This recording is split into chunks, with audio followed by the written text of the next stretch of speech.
Mohon maaf, para wakil rektor di lingkungan UU Sunan Giri Bojonegoro, Haji Ridwan Hambali LCMA, wakil rektor bidang akademik dan kerjasama. Yang saya hormati Ibu Direktur Program Pasca Sarjana UU Sunan Giri Bojonegoro bersama Kaprodi dan jajarannya, yang para peserta stadium general webinar dalam rangka stadium general dengan tema pengembangan manajemen pendidikan di era Merdeka Belajar. Dan yang paling kita hormati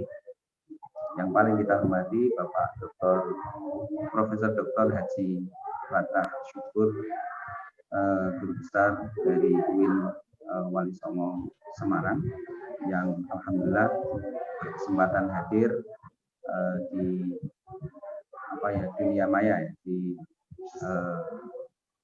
melalui jaringan internet bersama dengan kita untuk bersama-sama membedah tentang tema pengembangan manajemen pendidikan di era Merdeka Belajar.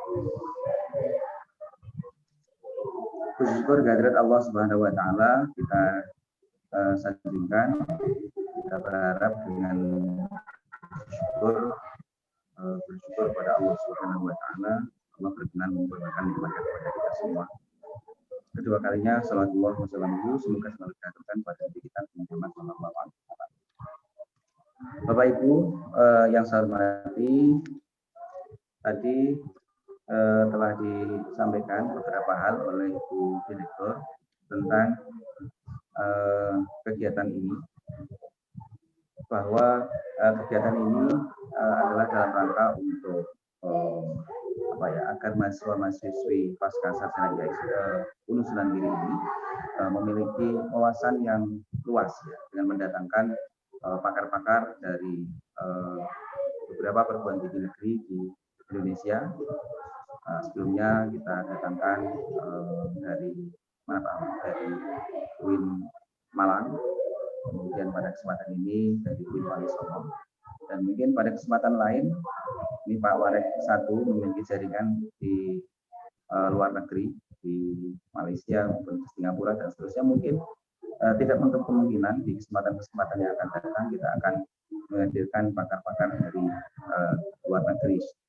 Ini sebagai salah satu ikhtiar kita, bagaimana disampaikan Bu Direktur tadi, meskipun kita ada di desa, di kota kecil di Bojonegoro, akan tapi dengan mendatangkan para pakar dari beberapa perguruan tinggi terkemuka di Indonesia dan bahkan dari beberapa perguruan tinggi di luar negeri, kita berharap mahasiswa-mahasiswi kita memiliki wawasan yang luas. Tema tentang pendidikan di era global ini sangat aktual ya, saya kira, karena ini untuk perguruan tinggi baru sedang mulai diimplementasikan oleh beberapa perguruan tinggi tertentu, bahkan sebagian besar perguruan tinggi masih belum menerapkan ini. Begitu pula implementasi Merdeka Belajar di sekolah ini juga perlu kita ketahui bersama, perlu kita dalami, sehingga ketika kurikulum Merdeka Belajar ini diimplementasikan baik di sekolah maupun di perguruan tinggi, kita sudah memiliki wawasan tentang itu, memiliki pengetahuan tentang itu, dan bisa beradaptasi dengan kurikulum baru. Terutama teman-teman mahasiswa pasca yang sebentar lagi akan wisuda dan mungkin juga akan berkiprah di sekolah-sekolah yang ada di Bojonegoro ini, dengan bekal yang cukup ya, terkait dengan kurikulum Merdeka Belajar. Kita berharap nanti bisa menjadi pionir di sekolah masing-masing untuk pengembangan kurikulum Merdeka Belajar. Karena kita yakin bahwa khususnya di madrasah-madrasah, kurikulum tentang Merdeka Belajar ini masih sangat minim informasi. Oleh karena itu kita berharap dengan informasi yang cukup dari pakar, khususnya dari Profesor Fatah Syukur. Kita berharap mahasiswa-mahasiswi kita memiliki informasi dan bekal yang cukup tentang kurikulum Merdeka Belajar, dan nanti bisa mewarnai pengembangan kurikulum Merdeka Belajar ini di sekolah-sekolah, di madrasah-madrasah di Kabupaten Bojonegoro pada umumnya.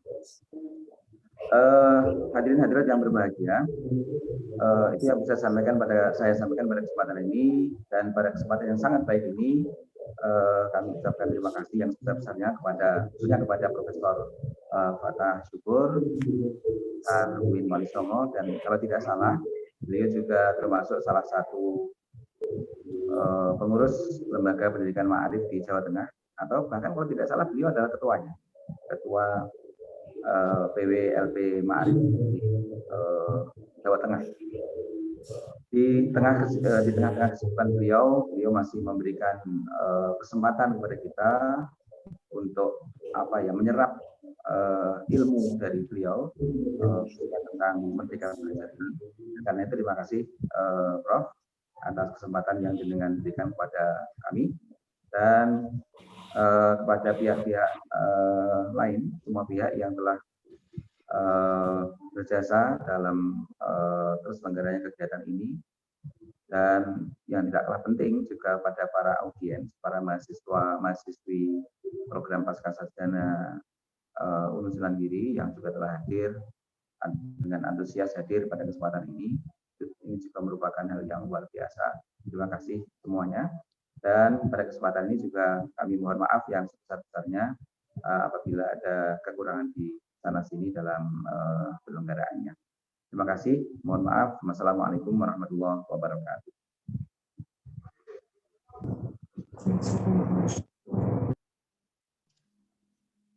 Terima kasih disampaikan.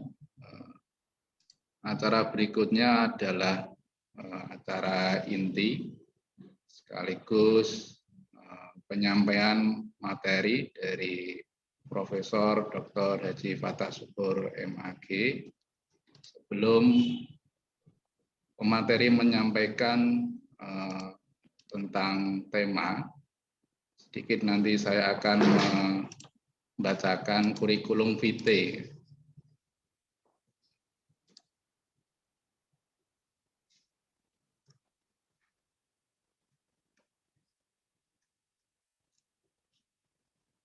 Kurikulum vitae dari Profesor Dr. Haji Fatah Syukur MAG.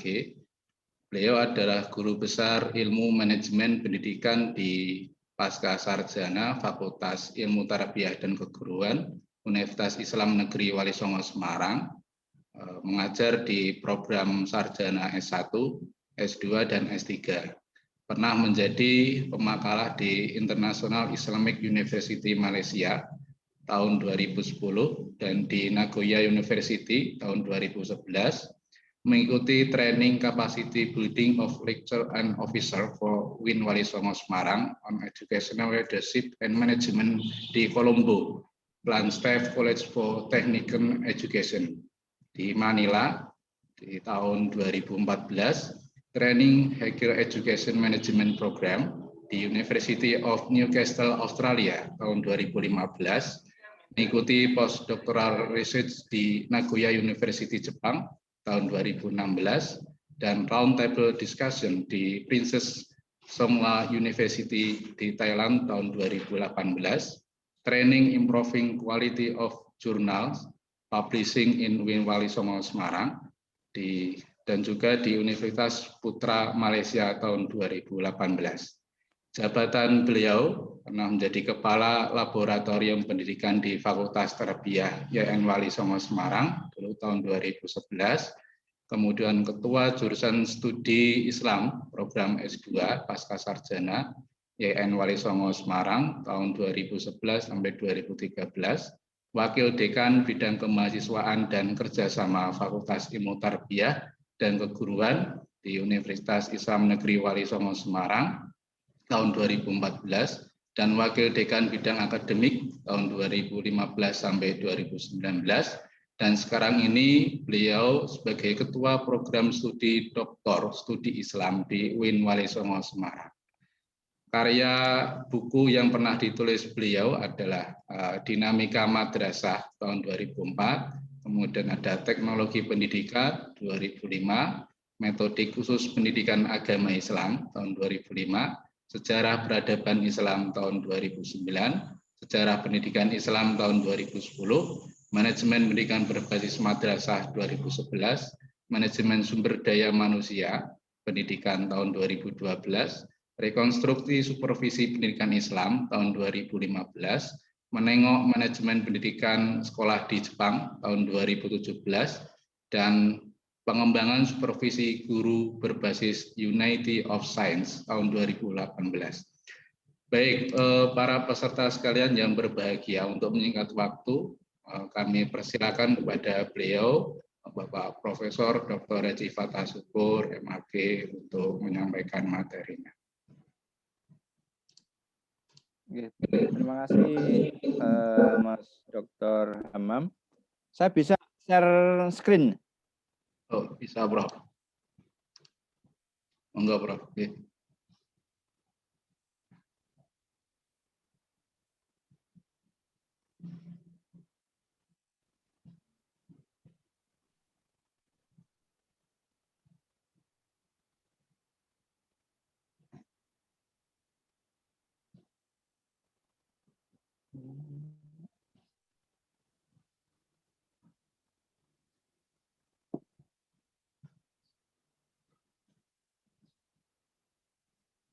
Belum.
Bentar.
Sudah saya siapkan, Kak. Iya.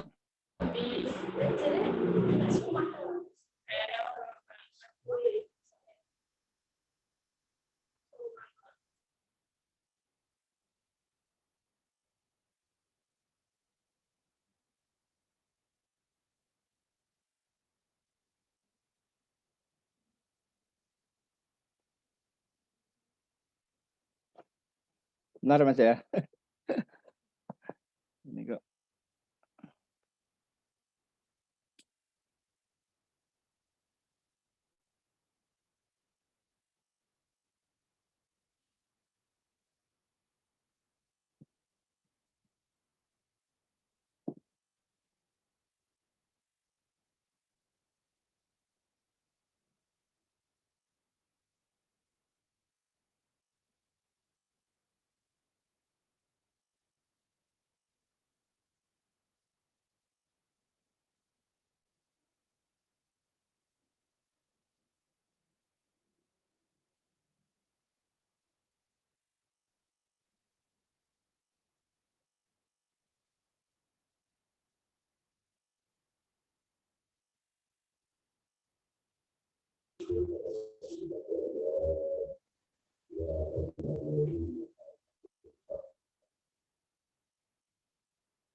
Baik, sudah bisa terlihat Mas Hamam?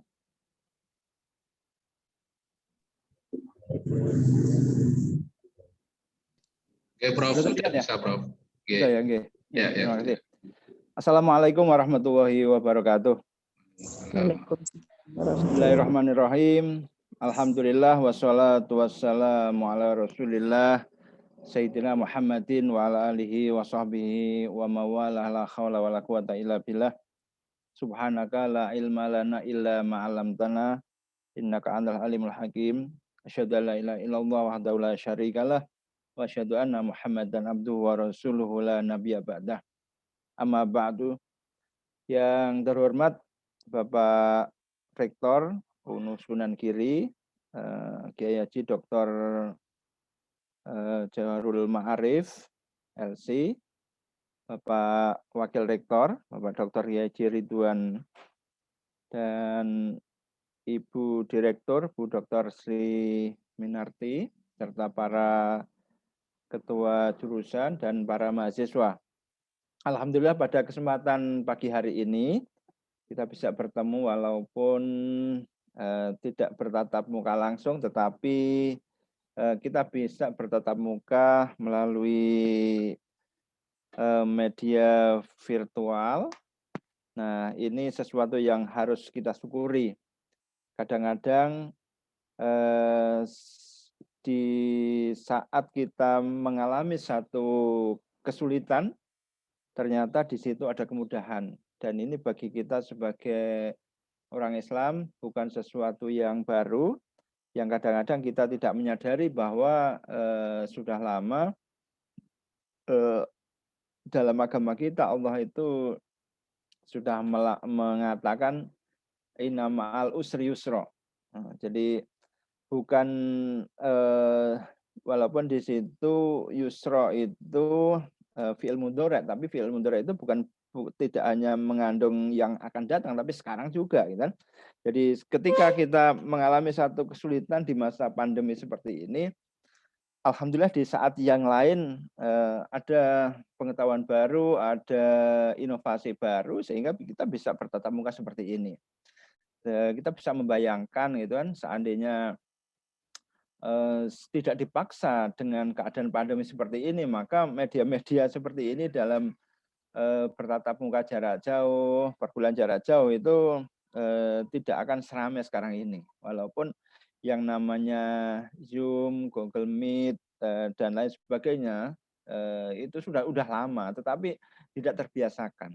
Ternyata seperti ini juga bisa. Dan perkuliahan kita sepanjang 1 semester yang lalu dan semester yang akan datang ini juga masih kayaknya masih melalui jaringan daring seperti ini. Bapak Ibu sekalian dan para mahasiswa, panitia melalui Mas Hamam, Mas Dr. Hamam ini dulu alumni Wali Songo Semarang, alhamdulillah bisa bermanfaat di perguruan tinggi yang lain, khususnya perguruan tinggi NU. Nah, kebetulan memang saya sejak kecil itu ya walaupun tidak jadi pengurus utama tapi ya ikut-ikutan di IPNU, di PMII, di Ansor, di Ma'arif, di NU. Ya semoga semuanya bisa bermanfaat. Nah, judul yang diberikan ke saya adalah pengembangan manajemen pendidikan Islam di era Merdeka Belajar. Nah, sengaja kata Islamnya memang tidak saya tampilkan di situ karena sepanjang pengkajian tentang manajemen, nah itu manajemen itu lebih ke general, gitu, general. Nah, keislamannya adalah bagaimana kita memberikan nilai-nilai di dalam manajemen itu dengan nilai-nilai keislaman. Di sisi yang lain, manajemen pendidikan Islam itu lebih kepada manajemen kelembagaan pendidikan Islam. Nah, sehingga nanti saya akan berbicara tentang pengembangan manajemen pendidikan. Yang kedua, saya akan berbicara tentang Merdeka Belajar. Yang Merdeka Belajar ini dimunculkan oleh Menteri Pendidikan dan Kebudayaan sekarang, Mas Nadiem. Walaupun nanti mungkin secara substansial sebenarnya Merdeka Belajar itu ya bukan sesuatu yang baru. Bukan sesuatu yang baru karena justru era-era sebelumnya itu sudah banyak yang melaksanakan semacam Merdeka Belajar walaupun namanya tidak Merdeka Belajar. Nah, Bapak-Ibu sekalian, berbicara tentang manajemen, manajemen itu berasal dari kata to manage yang berarti mengatur. Jadi sesuatu yang berkaitan dengan mengatur itu adalah manajemen.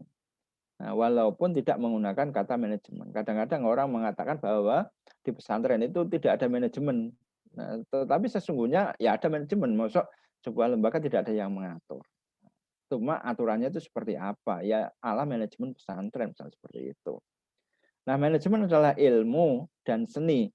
Jadi ilmu itu sesuatu yang memang secara logis, secara sistematis itu sudah ada kajiannya, sudah ada teorinya. Sementara seni itu adalah sesuatu yang berkembang sesuai dengan passion, sesuai dengan arts itu kan. Jadi mengatur proses pemanfaatan sumber daya manusia dan sumber daya lain dengan menggunakan fungsi-fungsi manajemen secara efektif dan efisien untuk mencapai satu tujuan. Jadi manajemen itu bukan hanya sekedar ilmu, tetapi juga seni. Kalau ilmu itu bisa dipelajari, tetapi seni itu adalah passion. Maka kadang-kadang sama-sama alumni di sebuah perguruan tinggi sama-sama berprestasi, tetapi kenapa ketika dia menjadi manajer itu berbeda? Karena mungkin passionnya beda, karena seninya berbeda. Apalagi yang diatur itu adalah sumber daya manusia. Manusia itu sesuatu yang punya rasa, punya perasaan, punya mood dan lain sebagainya. Sehingga ini membutuhkan sebuah seni tersendiri, gitu kan. Kalau sumber daya lain seperti sumber daya alam, kemudian sarana prasarana, itu sesuatu yang tidak memiliki perasaan. Nah, di dalam mengatur itu menggunakan fungsi-fungsi manajemen. Nah, nanti di belakang akan saya berbicara tentang fungsi-fungsi manajemen secara efektif dan efisien. Kenapa efektif dan efisien? Sebenarnya sesuatu itu bisa berhasil, tapi bagaimana berhasilnya itu efektif itu tepat sasaran, sedangkan efisien itu dengan menggunakan segala daya upaya untuk mendapatkan hasil yang sebesar-besarnya, itu adalah efisien. Nah, di dalam manajemen itu kita mengenal ada minimal ada 3 tingkatan. Tingkatan yang pertama top management, kemudian middle management, dan low management. Jadi top management itu kalau di perguruan tinggi ya tingkatan rektorat, ya kan? Rektorat. Kemudian kalau di fakultas ya dekanat, ya kan? Nah kemudian di bawah ada ada middle management. Kalau top management itu lebih banyak berbicara tentang kebijakan, policy. Nah, kalau middle management itu di samping dia berbicara policy, sebagian juga berbicara tentang praktik, jadi operasional. Nah, kalau low management itu lebih banyak pada bagaimana menerapkan policy-policy yang ditetapkan oleh manajer-manajer sebelumnya. Nah, ini harus ada sistematik seperti ini. Kalau tidak nanti akan tumpang tindih. Karena dalam beberapa elemen itu kadang-kadang top manajemen itu mengurusi soal operasional. Nah, manajemen itu bisa berjalan apabila satu memiliki tujuan yang ingin dicapai. Jadi ada tujuannya. Tujuannya apa? Perpaduan antara ilmu dan seni. Kenapa perpaduan antara ilmu dan seni? Karena kalau hanya ilmu itu kaku, sesuatu kaku. Contoh misalnya seorang pemimpin itu, seorang manajer itu menyuruh anak buah dengan ilmunya, maka dia akan menyuruh begitu saja. Dan itu adalah kewenangannya, tupoksinya. Tetapi kalau dengan seni, dia mengatakan dengan minta tolong, dengan senyum dan lain sebagainya, itu berbeda. Passionnya itu akan berbeda. Kemudian yang ketiga adalah proses yang sistematis, terkoordinasi, kooperatif, dan terintegrasi. Nah, jadi prosesnya itu harus sistematis, terkoordinasi, karena apa? Terdiri dari bagian-bagian kooperatif, ada kerjasama dan integrasi. Dapat diterapkan jika ada 2 atau lebih melakukan kerjasama dalam satu organisasi. Jadi manajemen itu ya tentu beberapa aspek masuk di situ. Didasarkan pada pembagian kerja, tugas, dan tanggung jawab. Itulah yang dalam manajemen itu perlunya job description. Job description masing-masing memiliki tugas dan tanggung jawab sesuai dengan pembagiannya. Nah, tidak bisa one man show. Terdiri dari beberapa fungsi manajemen, dan kemudian manajemen itu merupakan alat untuk mencapai tujuan. Bukan tujuan itu sendiri, tapi alat untuk mencapai tujuan, itulah manajemen. Nah, fungsi-fungsi manajemen, saya kan berbicara tentang manajemen ini banyak saya tulis di buku saya. Selama ini kita berbicara tentang fungsi manajemen itu planning, organizing, controlling, dan evaluating. Itu memang fungsi-fungsi besar yang ditelurkan oleh Steller dan lain sebagainya, itu. Tetapi sesungguhnya fungsi manajemen itu sekarang lebih berkembang. Salah satunya itu fungsi motivating. Nah, kenapa fungsi motivating itu penting? Di depan saya sampaikan bahwa yang di-manage itu salah satunya adalah manusia. Manusia itu memiliki mood. Mood itu ya kayak apa ya? Seperti iman. Iman itu yazidu wa yanqusu. Iman itu bisa bertambah, bisa berkurang. Mood juga begitu, bisa bertambah, bisa kurang. Kalau kita menghadapi orang yang moodnya baik, maka tidak perlulah kita untuk banyak ngomong, banyak memerintah, tapi sesungguhnya sudah bisa jalan. Tapi ketika moodnya turun, nah itulah penting untuk memberikan motivasi.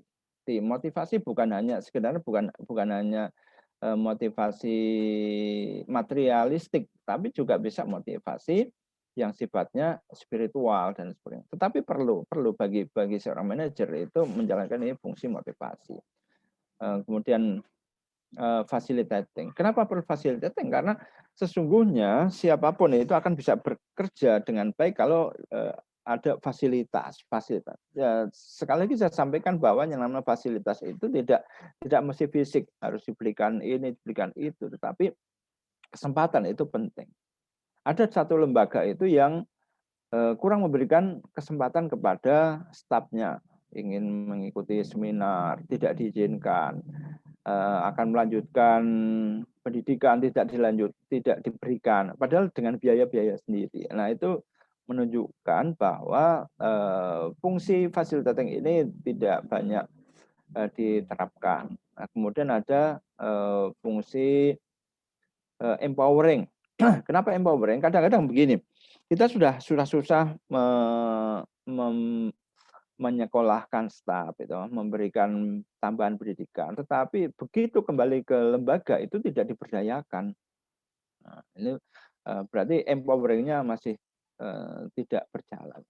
Nah, ini beberapa fungsi dan fungsi yang lain masih banyak, ada fungsi budgeting dan lain sebagainya. Ini beberapa fungsi-fungsi yang sering tidak diterapkan. Bapak Ibu dan saudara-saudara sekalian, perkembangan iptek yang sangat cepat itu mempengaruhi perkembangan manajemen juga. Jadi mulai manajemen yang sederhana, manajemen yang modern, sampai manajemen yang postmodern. Jadi kebutuhan industri yang mengharapkan laba yang banyak tentu menuntut efisiensi dengan perbaikan dan peningkatan kerja, kinerja melalui studi dan penelitian. Saya masih ingat betul itu di tahun-tahun 80-an, tahun 90-an ketika saya masih kuliah itu betapa yang ngurusi di sebuah kantor itu terdiri dari karyawan yang cukup banyak. Dan pada saat yang sama saya pernah datang di sebuah perguruan tinggi swasta di Salatiga itu saya terheran-heran karena apa? Di kantor itu ketika saya mau daftar studi S2 hanya ada satu orang pelayan di situ. Nah, tetapi satu orang ini itu bisa menjawab semua pertanyaan-pertanyaan yang disampaikan oleh orang yang datang ke situ. Nah, ini artinya apa? Perlu efisiensi. Nah, di tempat yang lain banyak orang, tetapi kinerjanya tidak bagus. Satu, tapi kinerjanya bagus. Nah, sekarang itu tuntutannya seperti itu. Nah, sehingga kerjanya jelas, kemudian outputnya juga jelas. Nah, kemudian perkembangan studi manajemen ini tidak semata-mata terpusat pada pencapaian tujuan organisasi saja, tetapi telah berkembang meliputi bagaimana mentalnya, moral, etika, berkaitan dengan pencapaian tujuan. Jadi kalau dulu yang penting itu tujuan tercapai. Kalau mengharapkan laba ya labanya tinggi. Nah, tetapi sekarang ini tidak bisa seperti itu. Jadi manajemen juga berbicara tentang bagaimana menata mental, moral, etika yang berkaitan dengan pencapaian tujuan itu. Kita sering dengar bagaimana ekspor kita ditolak, gitu kan? Nah, karena ternyata banyak eksploitasi terhadap tenaga kerja,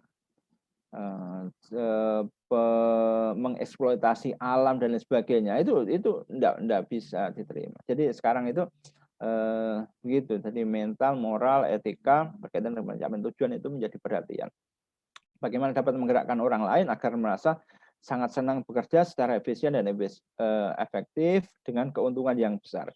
Jadi bekerja itu bukan semata-mata mendapatkan sebuah keuntungan yang besar, tetapi di situ juga ada merasa sangat senang, merasa happy, sehingga memang tuntutannya seperti itu di dalam dunia kerja kita. Orang tidak semata-mata pengen mendapatkan gaji yang besar. Apalah artinya mendapatkan gaji yang besar kalau di dalam kesehariannya merasa tertekan.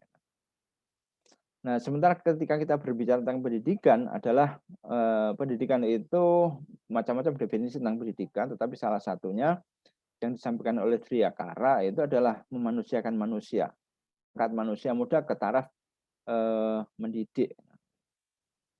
Nah, inilah jadi sebenarnya pendidikan itu menjadikan manusia menjadi manusia. Artinya nilai-nilai kemanusiaannya itu menjadi terjunjung tinggi. Nah, makanya orang yang terdidik itu sebenarnya orang yang sadar tentang kemanusiaan. Sementara dalam Undang-Undang Sisdiknas nomor 20 tahun 2003, pendidikan ini merupakan usaha sadar terencana untuk mewujudkan suasana belajar, proses pembelajaran, agar peserta didik secara aktif mengembangkan potensi dirinya. Nah, ini yang mestinya harus digarisbawahi bahwa pembelajaran itu adalah mengembangkan potensi dirinya untuk memiliki kekuatan spiritual keagamaan. Ini justru yang pertama. Tetapi sementara ini pendidikan kita itu lebih banyak memberikan materi.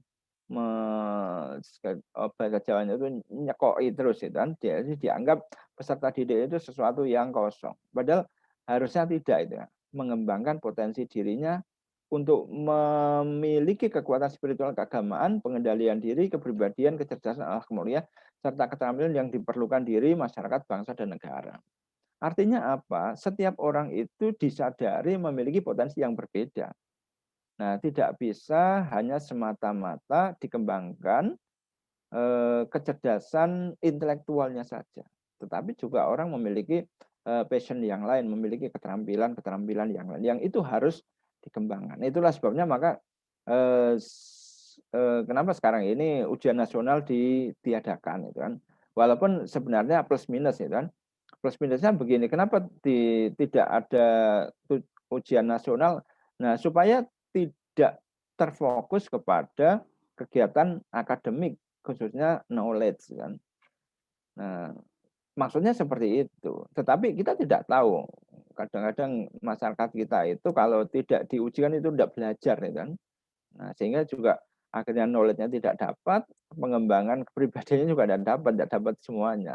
Nah, ini yang tidak kita harapkan tentu seperti itu. Nah, dalam gambar ini waktu saya di Jepang itu kan, itu bagaimana proses pembelajaran itu sesuatu yang happy, sesuatu yang fun itu kan. Padahal ini pelajaran matematika. Nah, terus kemudian di gambar paling kanan ini bagaimana secara berkala anak-anak itu ya beri kesempatan untuk bermasyarakat ketika di sekolah. Nah, mengapa perlu manajemen? Jadi pekerjaan itu berat, sulit dikerjakan sendiri, maka perlu pembagian kerja, tugas dan tanggung jawab. Organisasi dapat berhasil baik jika manajemen diterapkan dengan baik. Jadi kadang-kadang kenapa dalam organisasi itu agak semrawut karena tidak mendapatkan manajemen dengan baik. Mungkin ada manajemennya tapi terlalu kaku. Manajemen yang baik akan meningkatkan daya guna dan hasil guna semua potensi yang dimiliki. Manajemen yang baik juga akan mengurangi pemborosan. Nah, jadi efisiensi. Kenapa boros? Karena banyak SDM tetapi secara kemampuan kinerjanya rendah. Jadi manajemen ini menetapkan tujuan usaha untuk mewujudkan dengan memanfaatkan semua potensi. Manajemen perlu untuk kemajuan dan pertumbuhan. Nah, tujuan dapat dicapai secara teratur, kemudian sebagai pedoman pikiran dan tindakan dibutuhkan dalam setiap kerjasama dengan kelompok orang lain.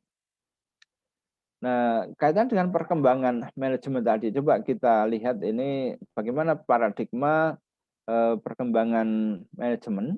Nah, ini kalau dalam paradigma lama, yang namanya manajemen itu mempromosikan konsumsi dengan segala cara. Jadi iklan itu besar-besaran dan nilainya itu konsumtif. Tetapi kalau di dalam paradigma baru, konsumsi oke lah, sekedarnya.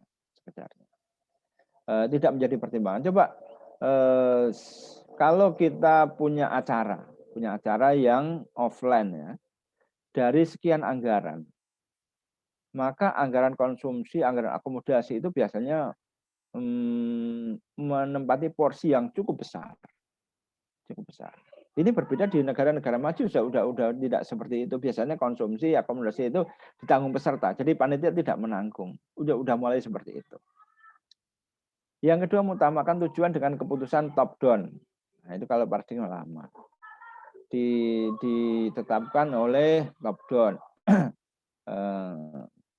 Nah, sekarang paradigma baru sudah mendorong otonomi, jadi partisipasi karyawan, bottom up. Kesesuaian orang dengan pekerjaan dalam paradigma lama, itu kesesuaian pekerjaan terhadap orang. Jadi bukan orangnya dicari, tapi ini ada pekerjaan, dibutuhkan orang yang seperti ini. Maka sekarang rekrutmen pegawai misalnya, itu tidak dibutuhkan sekian pegawai, tapi dibutuhkan lowongan sesuai dengan kompetensi ini sekian orang. Sehingga yang tidak memiliki kompetensi itu tidak bisa masuk. Kemudian dalam paradigma lama yang namanya manajemen itu tetap, teratur, ajak. Di di paradigma baru ini terdapat pengenalan terhadap adanya ketidakpastian. Sehingga orang itu tidak kaget ketika ada perubahan mendadak, ada sesuatu yang di luar yang diprediksi. Nah, itu harus ada. Dalam paradigma lama, manajemen itu agresif, kompetitif. Jadi sesuatu itu harus ditundukkan, sesuatu itu menjadi pesaing. Nah, coba kita lihat paradigma baru, tidak pesaing tapi kooperatif. Nah, kooperatif. Contoh itu misalnya ketika kita punya mengelola perguruan tinggi, mengelola lembaga pendidikan, itu kalau dalam manajemen lama apa-apa yang ada di sekitar itu sebagai kompetitor, sehingga harus kita tundukkan. Sekarang enggak, itu kan kooperatif. Nah, justru karena nilai kerjasamanya tinggi, maka suatu lembaga pendidikan itu akan memiliki nilai yang tinggi. Maka butuh kooperatif. Adanya kerja dan bermain itu terpisah dalam paradigma baru. Kerja dan bermain berartinya begini, yang penting itu hasilnya, tidak bagaimana kuantitas kerjanya. Jadi bisa dikerjakan sambil santai. Kalau dalam paradigma lama berjuang menjaga stabilitas, harus stabil terus. Nah, tetapi dalam paradigma lama memiliki sense of change and becoming. Jadi sesuatu itu bisa berubah, sesuatu itu bisa menjadi lebih baik. Dalam paradigma lama hanya kuantitatif, nah, dalam paradigma lama baru itu kuantitatif dan kualitatif. Jadi bukan hanya kuantitas tapi juga kualitas. Manipulasi, dominasi, kooperasi dengan alam. Jadi antara kerja dengan alam itu harus menyatu. Ini sudah disadari dalam paradigma manajemen baru. Kemudian dalam manajemen lama melalui bermotif ekonomi, kepentingan jangka pendek, rasional, pemecahan masalah jangka pendek. Coba kita lihat di paradigma baru, nilai spiritual ikut menjiwai materi. Kenapa nilai spiritual bisa menjiwai materi? Karena sesungguhnya aktivitas fisik seseorang, aktivitas pemikiran seseorang itu diwarnai oleh spiritualitasnya. Maka nilai spiritualitas itu juga menjadi perhatian dalam paradigma baru. Sensitif terhadap ekologi, rasional, situasional, desentralisasi, lingkungan kerja yang harmonis. Nah, ini beberapa perkembangan paradigma baru yang perlu mendapat perhatian. Nah, kemudian di dalam fungsi tadi bagaimana fungsi-fungsi itu berkembang kalau di all management of management, fungsi manajemen lama itu planning, organizing, motivating, controlling, evaluating. Nah, di dalam the new function of management itu bukan hanya itu, tapi juga ada planning masih tetap, organizing masih tetap, ada empowering, ada facilitating, ada innovating, ada learning, ada budgeting. Nah, di situ terlihat kenapa di dalam fungsi baru manajemen itu controlling dan evaluating itu tidak terlihat, karena pada dasarnya adalah menyatu dengan fungsi yang lain, self control dan self evaluating. Ketika melaksanakan planning itu juga sudah ada controlling, sudah ada evaluating, organizing juga seperti itu. Nah, di dalam fungsi itu juga ini ada learning. Kenapa mesti learning? Karena sesungguhnya sesuatu itu dikerjakan bersama dengan juga belajar. Apa yang kita hadapi sekarang ini, mahasiswa yang kita hadapi sekarang ini, itu berbeda dengan mahasiswa yang kita hadapi besok. Nah, maka kita perlu selalu belajar dan belajar, memahami sesuatu. Nah, itu kaitannya dengan bagaimana manajemen itu ketika kita menghadapi yang namanya era merdeka belajar atau kampus merdeka. Nah, ini sebagaimana kata Menteri Pendidikan dan Kebudayaan, bahwa merdeka belajar atau kampus merdeka ini memberikan kebebasan dan otonomi kepada lembaga pendidikan dan merdeka dari birokrasi, dosen dibebaskan dari birokrasi yang berbelit serta mahasiswa diberikan kebebasan untuk memilih bidang yang mereka sukai. Nah, ini memang kesannya sangat liberal sekali, sangat liberal sekali. Nah, tetapi kalau kita lihat misalnya lembaga justru lembaga kita yang dulu ajaran pesantren itu kan juga seperti ini kan. Nah, Merdeka Belajar itu seperti apa sih? Ada 4 amanah kebijakan terkait dengan Merdeka Belajar atau Kampus Merdeka yang meliputi 1, kemudian pembukaan program studi baru. Nah, jadi diharapkan studi-studi yang memang sudah tidak relevan atau jenuh itu tidak perlu dibuka lagi. Nah, teknisnya seperti apa nanti dalam peraturan menterinya akan banyak dijelaskan. Sementara ini kan kita membuka prodi itu yang kalau di program studi Islam itu ya PAI, kemudian hukum Islam dan sebagainya itu hampir semua perguruan tinggi Islam itu membuka prodi yang seperti itu sehingga jenuh. Gitu.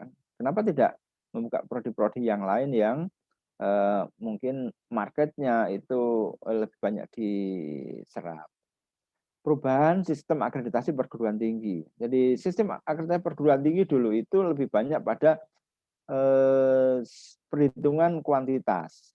Punya fasilitas apa, punya dosen berapa. Tapi sekarang lebih banyak pada bagaimana outputnya. Outputnya dan juga performance.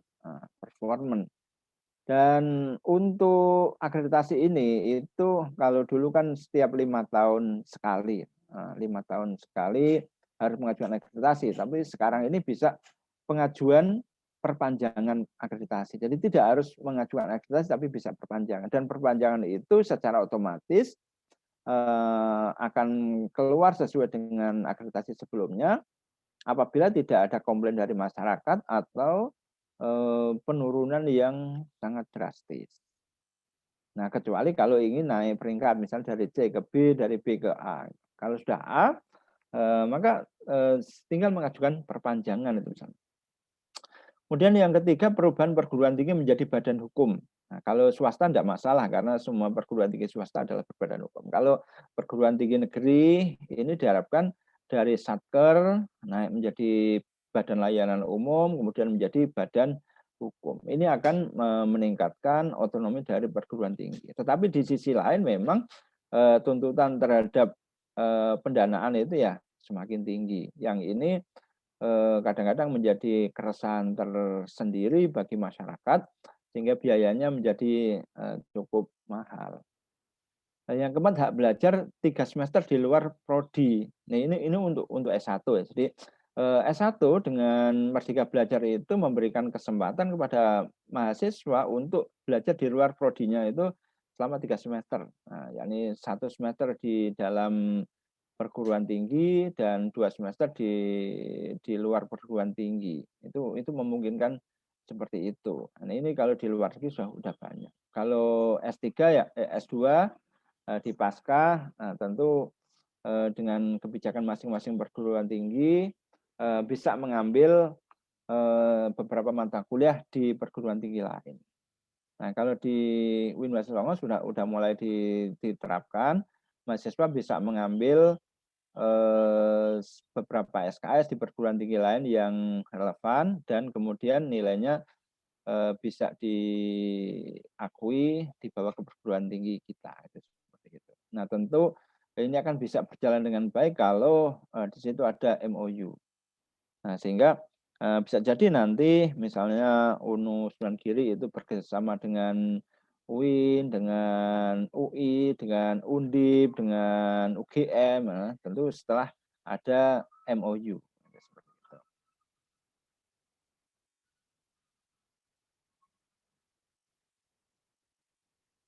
Nah, ini dasar hukum dari Merdeka Belajar bisa dibaca sudah ditetapkan oleh Peraturan Menteri nomor 5 tahun 2002 ini tentang pembukaan program studi baru. Kemudian tentang sistem akreditasi ini di dalam Permendikbud juga nomor 5 tahun 2020 tentang perguruan tinggi berbadan hukum ini Permendikbud nomor 6 tahun 2020 dan hak belajar 3 semester di luar prodinya ini Permen nomor 3 tahun 2022. Jadi sudah ada dasar hukumnya. Nah, kenapa Merdeka Belajar ini dilaksanakan? Ada dasar kebijakannya. Dilaksanakan dalam rangka mewujudkan proses pembelajaran di perguruan tinggi yang otonom dan fleksibel sehingga tercipta kultur belajar yang inovatif, tidak mengekang dan sesuai dengan kebutuhan mahasiswa. Jadi mahasiswa bisa mengambil di tempat lain yang sesuai dengan peminatannya, sesuai dengan ilmu yang dibutuhkan. Nah, mungkin suatu saat misalnya mahasiswa di perguruan tinggi lain, termasuk di UNU, bisa kuliah di Semarang mengambil falak gitu misalnya, mengambil ilmu falak, beberapa SKS, nanti kembali ke perguruan tinggi sana sudah mengantongi sekian SKS. Nah, kebijakan ini juga bertujuan untuk meningkatkan link and match dengan dunia usaha dan dunia industri, serta untuk mempersiapkan mahasiswa dalam dunia kerja sejak awal. Ini kalau kebetulan prodinya itu berkaitan dengan dunia usaha, maka bisa dengan magang di perusahaan itu sudah mendapatkan nilai. Dan ini tentu meningkatkan link and match yang dulu pernah diterapkan oleh Menteri Wardiman tahun 80-an. Nah, perguruan tinggi ini dituntut untuk merancang, melaksanakan proses pembelajaran yang inovatif agar mahasiswa dapat meraih capaian pembelajaran secara optimal. Nah, untuk bisa melaksanakan itu, mahasiswa bisa kuliah di tempat yang lain, tentu peran pengelola perguruan tinggi itu harus lebih optimal, menjalin kerjasama dengan perguruan tinggi lain, kemudian bisa memfasilitasi mahasiswanya. Jadi mahasiswa diberikan kebebasan mengambil SKS pembelajaran di luar prodinya selama 3 semester yang dapat diambil di luar program studi dalam perguruan tinggi atau di satu perguruan tinggi atau di luar perguruan tinggi. Jadi misalnya sama-sama di UNU mengambil di prodi lain, nah itu bisa, atau langsung di luar perguruan tingginya. Nah, menurut Permen nomor 3 tahun 2030 tentang standar nasional pendidikan, ini disebutkan bahwa pemenuhan massa dan beban belajar bagi mahasiswa program sarjana atau sarjana terapan dapat dilaksanakan melalui mengikuti seluruh proses pembelajaran dalam program studi pada PT sesuai dengan massa dan beban belajar. Kemudian mengikuti proses pembelajaran dalam program studi untuk memenuhi sebagian massa dan beban belajar yang sisanya mengikuti proses pembelajaran di luar perguruan tinggi. Ini memang yang diatur baru yang S1. Nah, jadi dengan Merdeka Belajar ini,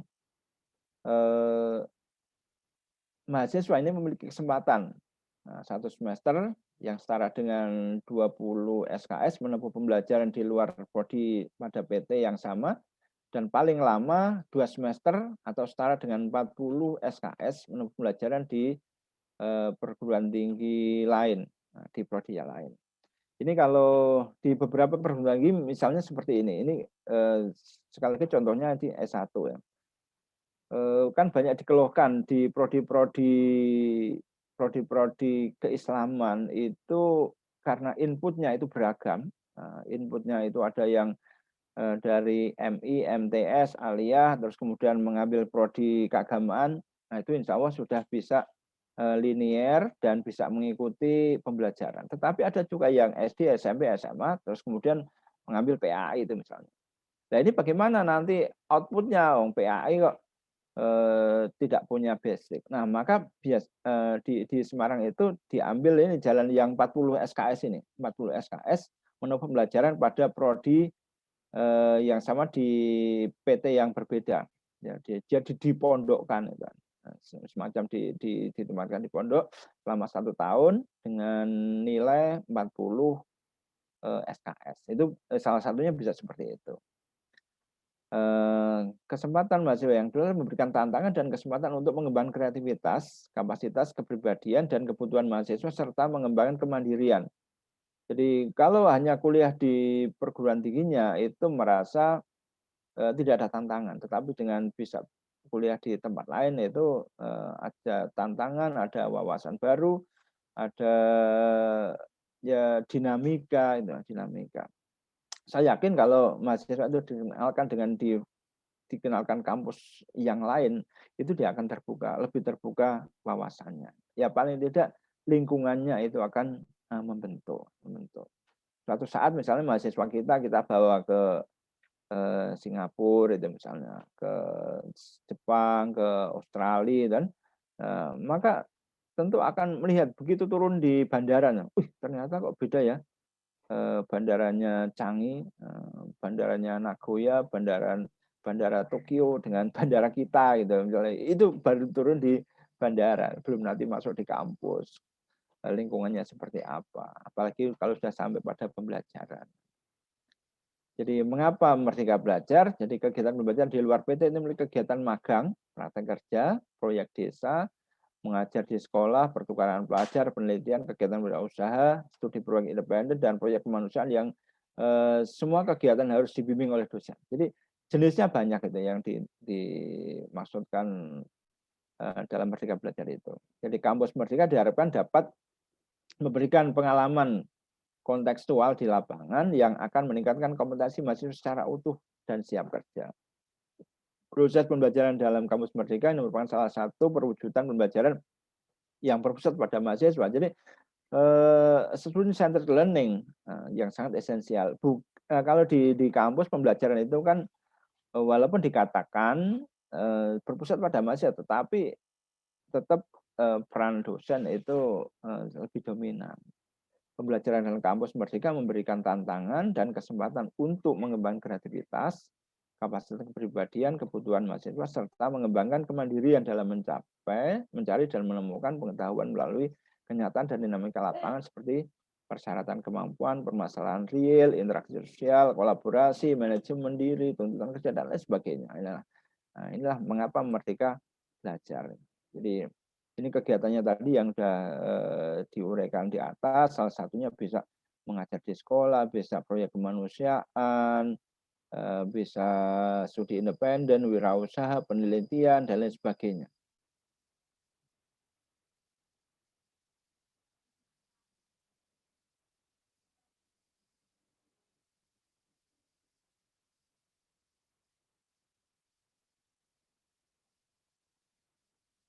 Nah, jadi saya kira itu yang bisa saya sampaikan. Prinsipnya begini, di dalam pengembangan manajemen pendidikan di era Merdeka Belajar atau di kampus Merdeka itu satu, banyak meningkatkan kreativitas, memberikan memfasilitasi, banyak memberikan pemberdayaan, sehingga output dari mahasiswa kita itu adalah mahasiswa yang betul-betul memiliki independensi, memiliki kemandirian, memiliki kreativitas yang itu nanti di dalam realitas kehidupan itu sangat diperlukan. Terima kasih, ini yang bisa saya sampaikan. Kurang dan lebihnya mohon maaf. Wawal muwafiq ila aqwamit thoriq. Wassalamualaikum warahmatullahi wabarakatuh. Waalaikumsalam warahmatullahi wabarakatuh.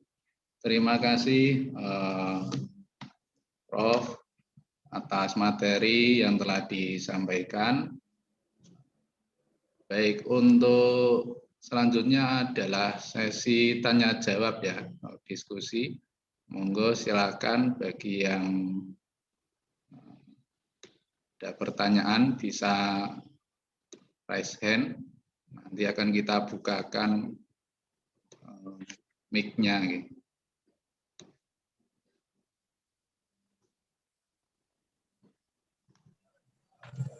Silakan. Assalamualaikum warahmatullahi wabarakatuh. Assalamualaikum warahmatullahi wabarakatuh. Sebutkan nama dan dari prodi mana ya? Nama saya Rizky Alfian Rizal dari program studi Pascasarjana Magister Hukum Ekonomi Syariah. Tadi sangat menarik, yang saya hormati Prof. Fatah Syukur dan juga Dr. Hamam Burhanuddin serta para sejarah rektorat dan dekan dan juga para dosen UNU Sunan Giri Bojonegoro.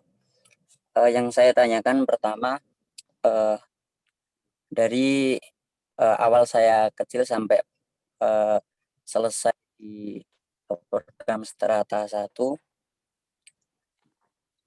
saya rasakan bahwa pembelajaran di Indonesia itu masih jauh dari realitas sosial. Ilmu ya ilmu, dan itu pembelajaran yang bersifat positivistik. Jadi selama ini mahasiswa itu masih jauh dari apa yang dicantumkan di Tridharma perguruan tinggi, karena orientasinya hanya di value-nya saja.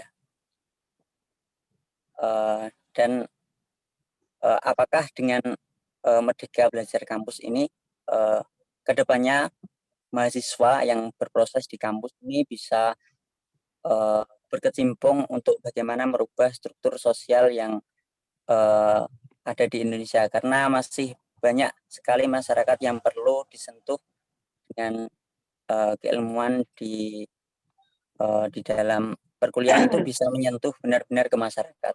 Itu mungkin yang bisa saya tanyakan. Terima kasih atas waktunya.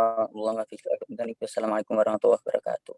Waalaikumsalam warahmatullahi wabarakatuh. Terima kasih Mas Rifki Alfian ini ya, dari Prodi Magister Hukum Ekonomi Syariah. Baik, ada lagi, silakan. Ini dari MPAI mana ini? Pak Yai Khalil hadir? Pak Toyib? Silakan. Oke, Bu Sarofa, monggo. Oke. Assalamualaikum warahmatullahi wabarakatuh. Waalaikumsalam. Terima kasih waktunya. Kami dari PAI yang tertarik dari saya pribadi berkaitan dengan manajemen Merdeka Belajar yang telah Bapak sampaikan. Ini kalau kita aplikasikan di dunia pendidikan, khususnya bagi para pendidik di madrasah, apa yang menjadi kebijakan pemerintah terkait dengan kondisi yang seperti saat ini, yang pandemi masih belum berakhir. Konsep manajemen belajar yang tepat guna bagi pendidik sendiri, juga bagi wali murid yang mendampingi siswa-siswa atau putra-putrinya di dalam kegiatan dari yang selama ini menjadi satu acuan, bahkan menurut kabar kan pembelajaran yang paten.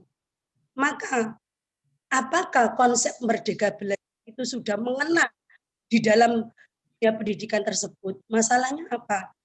Banyak nilai positif negatif terkait dengan model daring seperti ini. Terutama bagi kaum emak-emak rempong, atau istilahnya memang mereka lebih banyak dia kewanitaan yang sifatnya ada di rumah, banyak sekali keluh kesah seakan yang menjadi murid itu mereka kembali. Lah konsep apakah yang memang harus kita terapkan di Merdeka Belajar itu? Karena bagi komunitas kita, kaum wanita, khususnya perempuan, di mana kami sebagai pendidik juga termasuk murid, maka harus ada semacam manajemen yang jelas dari lembaga itu masing-masing di dalam penanganan terkait dengan pembelajaran di masa pandemi ini. Karena ini juga termasuk ilmu bagi kami, tidak hanya di dalam lingkup dunia mahasiswa saja, tapi justru yang ada di tingkat paling dasar pun juga perlu diperhatikan. Terima kasih Bapak waktunya. Assalamualaikum warahmatullahi wabarakatuh. Waalaikumsalam warahmatullahi wabarakatuh. Terima kasih Bu Safaro. Ada lagi? Monggo. Ya, monggo Pak Toyib. Ya, terima kasih. Terima kasih Pak Profesor Dr. Haji Fathah Syukur ya, yang telah memberikan materi sangat luar biasa. Yang mau saya tanyakan di antara yang pertama ini terkait dengan yang disampaikan di awal, yaitu kata manajemen ini bukan sekedar ilmu tapi juga seni. Ini yang saya sedikit agak bingung tentang aplikasi, cara mengaplikasikan ilmu dengan seni ya. Kan art dengan apa, dengan ilmu ini kan mungkin kita dari kalangan mahasiswa secara pengalaman belum begitu banyak seperti Pak Prof, mungkin bisa disampaikan contohnya. Yang kedua ini terkait dengan yang tadi disampaikan, yaitu tentang Merdeka Belajar ya. Secara tidak langsung kampus Merdeka Belajar ini kan ya, kampus Merdeka Belajar ini kan ada beberapa hal yang diubah ya, di antaranya yang saya pernah baca itu kampus harus mempunyai otonomi membuka program studi baru dengan berbagai macam persyaratan dan ada syarat-syarat tambahan dan sebagainya. Nah, apakah kebijakan dari Mas Menteri ini yang dimencanangkan dengan kampus Merdeka Belajar ini sudah istilahnya sudah mempertimbangkan kampus-kampus secara keseluruhan di Indonesia. Jadi bukan memandang hanya kampus besar saja, tapi juga kampus-kampus kecil yang ada di kota-kota kecil, apakah sudah dipertimbangkan? Sehingga nanti output dari mahasiswa keluaran dari kampus itu betul-betul seperti apa yang diharapkan tadi saya sampaikan Bu Min di awal, walaupun kita di mahasiswa di kota kecil tapi kualitas kita seperti mahasiswa di kota-kota besar. Demikian dari saya Bapak Taib Usman dari mahasiswa Magister Pendidikan Agama Islam semester 4. Terima kasih. Assalamualaikum warahmatullahi wabarakatuh. Waalaikumsalam warahmatullahi wabarakatuh. Sementara cukup dulu nggih, Prof nggih. Mungkin nanti bisa disambung lagi. Baik, pertanyaan yang pertama, yang Prof juga sudah mencatat tadi dari Mas Rifki Alfian, itu terkait dengan ada gap ini, Pak, di mana antara pendidikan yang dijalankan di perguruan tinggi itu ternyata masih jauh dari realitas sosial.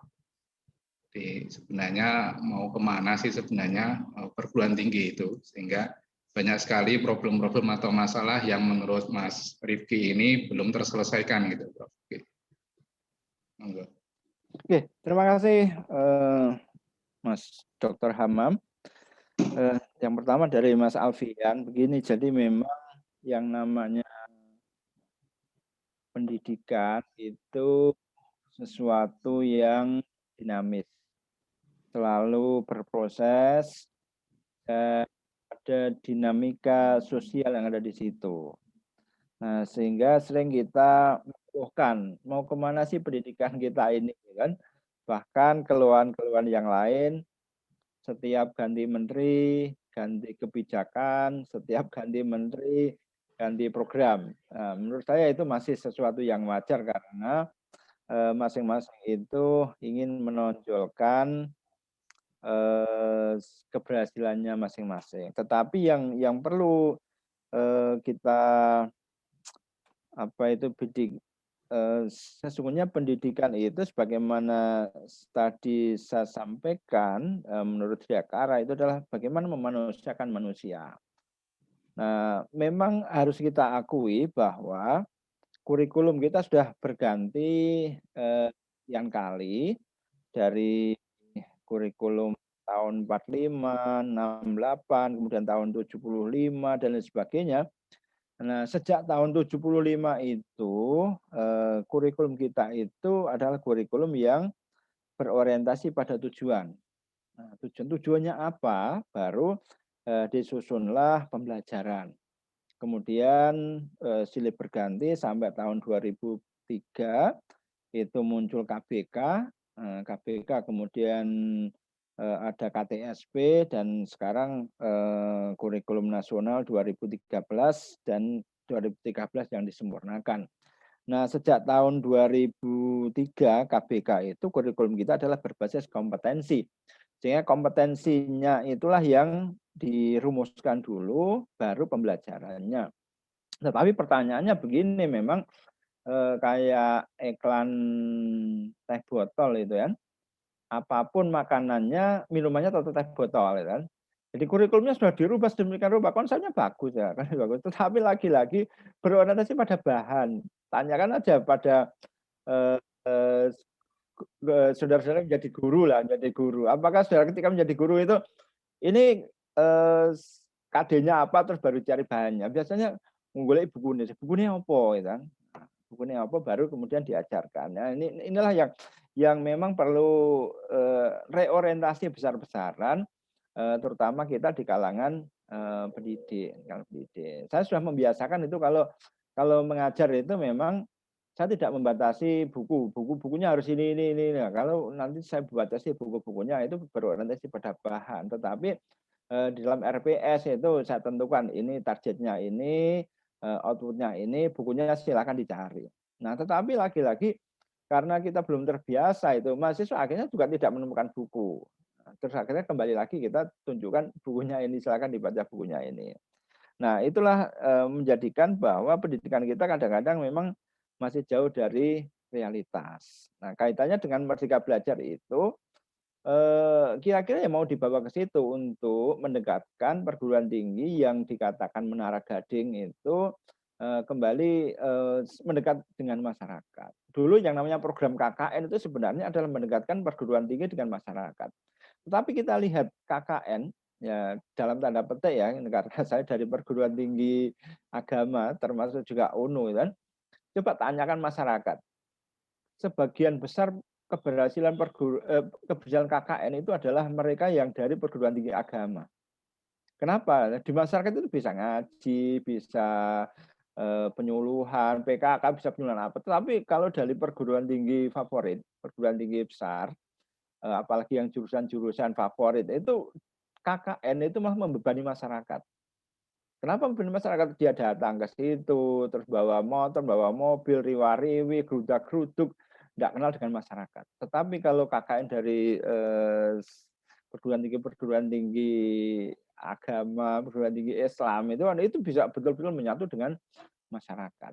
Ini kadang-kadang ya kekurang berhasilan KKN itu seperti itu. Nah, itu seperti itu, maka diharapkan dengan Merdeka Belajar itu dengan beberapa pilihan-pilihan, ada mengajar di masyarakat, ada penelitian, ada pengabdian. Nah, itu bisa mendekatkan diri dengan masyarakat sehingga realitas sosial itu bisa betul-betul bisa diterapkan. Tentu ini membutuhkan satu proses ya, tidak bisa langsung jadi. Nah, kemudian Bu Syarofah, jadi bagaimana aplikasi Merdeka Belajar itu di dalam pendidikan terutama di masa pandemi ini. Ya, jadi sekali lagi begini, memang masa pandemi itu masa yang tidak kita harapkan. Tidak kita harapkan. Nah, sehingga pilihannya itu salah satunya adalah pilihan pembelajaran melalui daring. Walaupun pembelajaran melalui daring ini bukan berarti tanpa keluh kesah, tanpa masalah itu kan. Jadi masalah yang pertama tentu masalah kuota. Masalah kuota di mana sebelumnya anak-anak itu cukup dikasih uang saku ke sekolah. Nah, sekarang harus tambah kuota. Yang kedua itu yang menjadi guru sekarang harus orang tuanya gitu kan. Orang tuanya karena harus mendampingi. Kalau yang anak-anak SMP, SMA mungkin wis dolor. Nah, tapi kalau yang anak SD itu jika HP malah tinggal dolanan. Yang besar aja untuk dolanan, apalagi yang kecil-kecil. Ini realitas yang ada. Tetapi bagaimana lagi karena memang musimnya masa pandemi. Yang ketiga itu begini, ada satu yang salah kaprah kalau menurut saya itu. Coba saudara-saudara yang sudah menjadi orang tua itu, selama ini termasuk sebelum pandemi itu kalau ada PR, ada pekerjaan rumah itu yang kerjakan siapa? Anaknya sendiri atau orang tua? Ini harus diakui. Akhirnya apa? Anak itu tidak terbiasa untuk mandiri, Saya juga menjadi orang tua, kebetulan rentangannya sih jauh. Jadi anak saya yang pertama itu sekarang sudah kerja, yang paling kecil itu baru SMP MTS kelas 2 itu.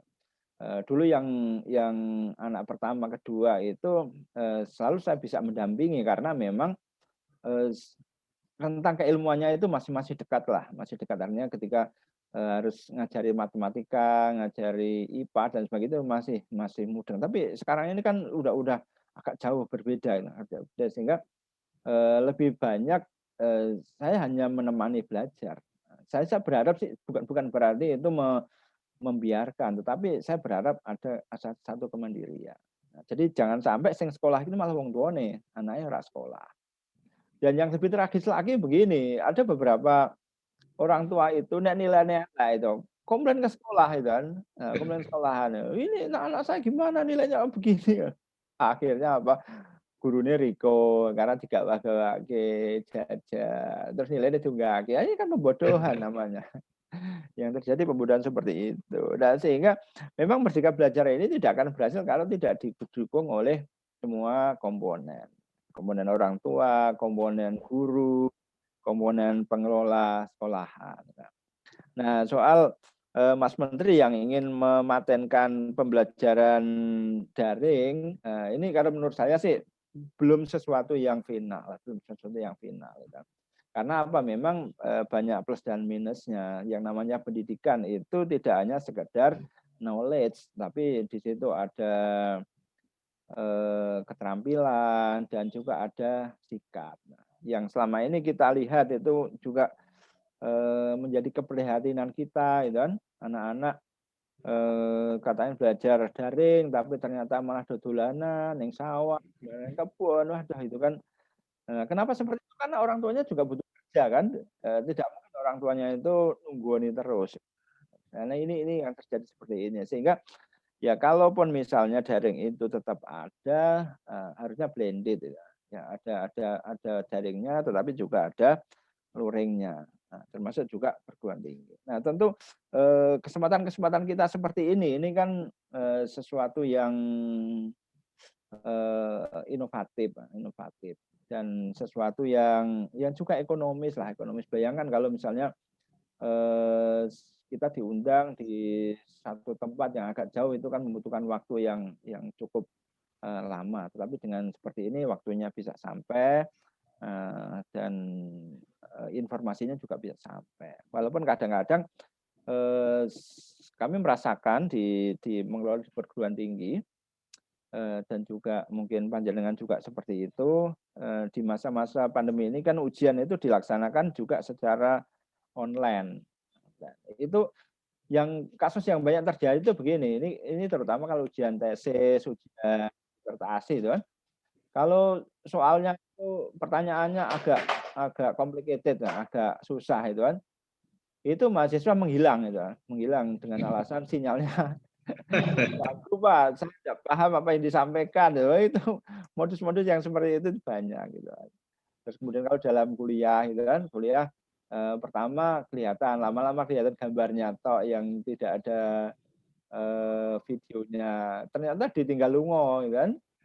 Ini memang banyak yang terjadi seperti itu. Sekali lagi bahwa dukungan dari semua pihak saya kira sangat diperlukan. Nah, di samping itu memang dengan kesadaran masing-masing. Dan yang tiga ini dari Pak Thoyib. Jadi begini, bahwa manajemen itu memang perpaduan antara seni dengan ilmu dengan seni. Ilmu itu adalah sains. Sains itu ada ontologinya, ada epistemologinya, ada aksiologinya. Itu sebagai sebuah ilmu. Sehingga yang namanya manajemen itu jelas, manajemen itu apa, bagaimana dan mengapa.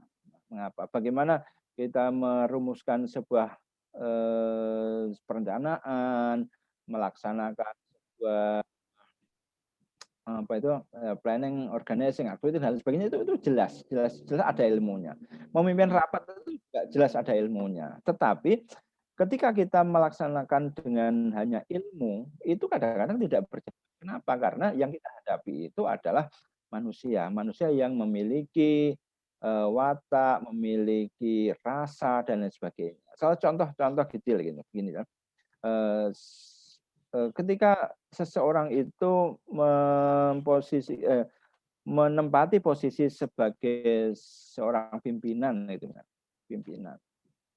suatu saat anak buahnya itu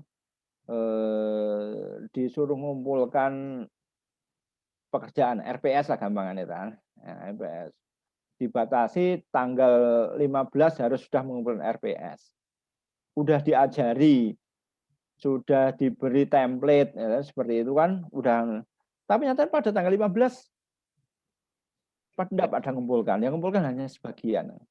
Terus mau apa itu? Kalau secara ilmu itu kan sudah diberi sanksi aja yang belum mengumpulkan itu kan. Nah, itu namanya sains. Tetapi seninya tidak seperti itu. Ya, mungkin setiap orang itu punya masalah sendiri, punya problem kan.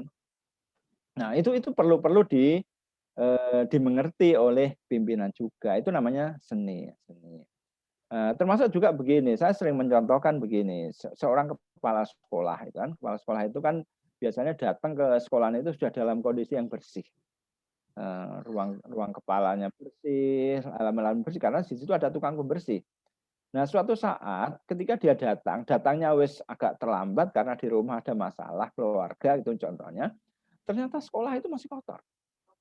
Apa yang terjadi kira-kira kalau saudara mendapatkan dia sebagai kepala sekolah? Saya kira sebagai orang yang wajar itu mesti marah itu. Marah diundang Pak Bon itu kan. Tukang Bon ini gimana kerjamu sampai jam segini belum bersih dan lain sebagainya, marah-marah bisa. Tentu saja sebagai tukang pembersih dimarahi oleh pimpinan seperti itu. Tidak berani tidak berani ngomong itu. Dia mesti ya tertunduk dengan gagih-gagih. Tetapi dalam hatinya tentu dia akan ngedumel itu kan. Kalau dia merasa tidak salah, tidak salah 100% ya. Mesti kira-kira ngedumeling ini. Maki lagi jadi kepala sekolah delok wae ngono. Perasaan nongko nek wis ora dadi kepala kan ngono kan bisa kira-kira seperti itu. Nah, berbeda dengan ini dengan seni dan dengan seni misalnya diundang Pak Bejo, nah, biasanya tukang kebun namanya Bejo. Enggak ada tukang kebun namanya Hamam. Nah, Pak Jo tolong ke kantor ya kan. Kalau Pak Jo itu merasa salah, mesti dia itu udah takutnya bukan main itu kan, bukan main. Terus tapi karena dengan seni tadi seorang kepalanya bilang, Pak Jo, kenapa kok ini belum bersih-bersih? Mesti Pak Jo akan, maaf Pak Kepala, tadi pagi itu mendadak anak saya sakit. Nah, karena sakit itu terus saya bawa ke puskesmas di desa saya itu bukannya jam 9, tapi dokternya datang jam 11 itu. Ini kan cerita seperti itu kan. Nah, terus empatinya kepala itu akan bilang begini, alhamdulillah gimana anaknya sekarang? Alhamdulillah sudah bisa tertangani dengan baik. Ya, semoga-moga lekas sembuh. Nah, kalau diperlakukan seperti itu ya Pak Bejo itu kan, sesuk mesti nggawa pisang itu kan, diterkait dengan kepala. Maturun Pak Kepala, alhamdulillah anak kula sampun sembuh gitu kan. Berbeda dengan yang pertama tadi gitu kan, kemaki gitu kan, wah langsung seperti itu. Malah bisa jadi nanti di depan mobilnya kepala sekolah dipasangi paku gitu kan. Nah, itu seperti itu. Nah, ini bedanya kalau melaksanakan manajemen itu hanya dengan sains berbeda dengan kalau kombinasi antara sains dengan seni, sains dan arts gitu. Nah, itu seperti itu. Nah, kemudian tentang Merdeka Belajar. Memang begini, jadi otonomi itu diberikan kepada perguruan tinggi yang memang memenuhi syarat. Nah, salah satunya misalnya terakreditasi A. Gitu. Kenapa terakreditasi A? Asumsinya itu begini, perguruan tinggi yang terakreditasi A itu adalah sudah memiliki SDM yang memadai. Nah, tetapi kalau akreditasinya masih B, apalagi masih C, dan itu jangan-jangan nanti malah kalau dalam kedokteran itu malpraktek gitu kan. Malpraktek itu diberi kesempatan buka ini itu ternyata sing ngurusi kira ono gitu kan, ngurusi ono. Maka seperti itu. Jadi tetap lembaga pemerintah itu negara akan melindungi konsumen, melindungi siswa, mahasiswa dengan berbagai macam fasilitas yang harus ditemukan. Apalagi sekarang ini, untuk akreditasi sekarang ini itu semuanya kan sudah online. Jadi selain menggunakan 9 kriteria, itu semuanya sudah online. Sehingga kalau dulu misalnya ketika kita mau mengajukan akreditasi, itu justru tertara punya 10 dosen itu misalnya. Satu prodi 10 dosen itu kan sudah mantap. Nah, tapi sekarang tidak bisa kita mengatakan 10 dosen, tetapi ternyata di PD Diktinya, pangkalan dosen dikti, itu dosen ternyata cuma 4 gitu kan. Itu enggak bisa. Enggak bisa seperti itu. Nah, padahal 10 itu ada di 5 prodi. Nah, akhirnya 5 prodi itu nanti hancur semua. Nah, ini tidak bisa seperti itu.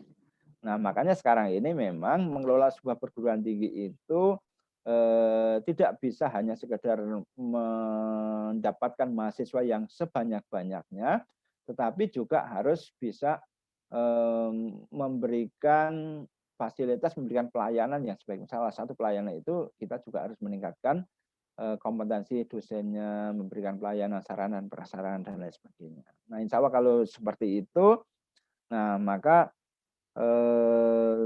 mahasiswa itu akan merasa terlayani dengan baik. Ketika mahasiswa terlayani dengan baik itu dia akan mempromosikan lembaga kita itu dengan promosi yang baik. Jadi kembalinya nanti akan kembali ke perguruan tinggi kita juga.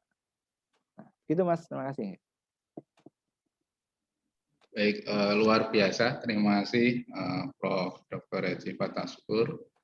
Masih ada waktu, barangkali dari mahasiswa ada lagi pertanyaan, monggo. Ya, terima kasih Pak Dr. Hamam. Mungkin Pak Toyib lagi. Saya sampaikan, ya. Nggak apa-apa ya Pak Hamam ya? Oh, ya, monggo. Prof, mohon maaf. Boleh, ya. Silakan Pak Toyib. Ya, berarti kalau memperhatikan apa yang tadi disampaikan oleh Pak Profesor, ya, berarti kampus wacana kampus Merdeka Belajar itu tidak bisa dipukul rata untuk dilaksanakan di setiap kampus gitu ya. Itu yang pertama. Kemudian yang kedua, kalau takutnya begini Prof, melihat perkembangan kurikulum ya, kurikulum dari kurikulum 2013 waktu itu pencanangan kurikulum 2013 ya, itu sekolah-sekolah ditunjukkan hanya beberapa sekolah yang menjadi pilot project seperti itu, istilahnya mungkin sekolah inti lah, sekolah-sekolah inti ya. Tapi dengan berjalan begitu lama waktu kurikulum itu berjalan, belum sampai semua sekolah menjalankan kurikulum ini, akhirnya sudah ada kurikulum yang baru dan sebagainya. Nah, takutnya nanti yang gambaran saya nanti seperti ini, takutnya konsep Merdeka Belajar, kampus Merdeka Belajar belum sampai dilaksanakan di semua kampus, tapi sudah ada program yang baru, mungkin istilah yang baru seperti itu. Ya walaupun mungkin secara tidak langsung seperti yang dikatakan Profesor waktu di awal, sebenarnya ini bukan masalah yang baru, bukan konsep yang baru, tapi sudah lama dilaksanakan, cuma istilahnya sekarang diganti dengan kampus Merdeka Belajar seperti itu. Ya. Kemudian berikutnya, mohon maaf tadi sempat di awal saya sempat mendengar Pak Prof mengatakan inna ma'al usri yusra, seperti itu ya. Di setiap kesulitan pasti akan ada kemudahan. Ya. Jadi yusra itu mungkin bentuknya bentuk masdar ya Prof ya, bukan bentuk kata kerja fi'il mudhari seperti itu. Terima kasih, itu mungkin yang bisa saya sampaikan.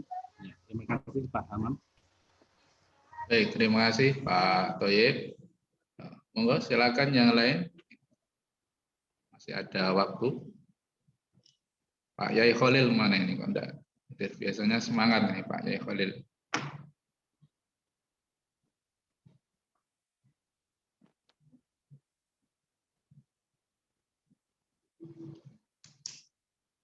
Monggo yang lain.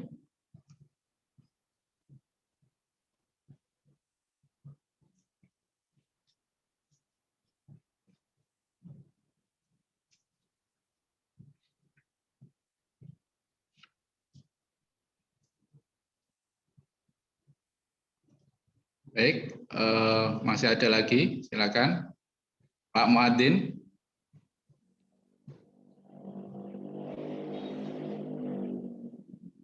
Pak Muadzin mau bertanya, silakan.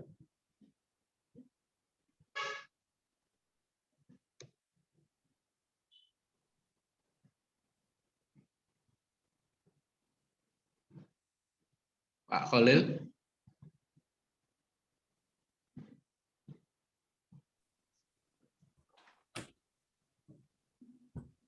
Bu Sofiatul Wadah. Enggak, Bu Sofiatul. Betul. Oh, enggak. Tadi bukan.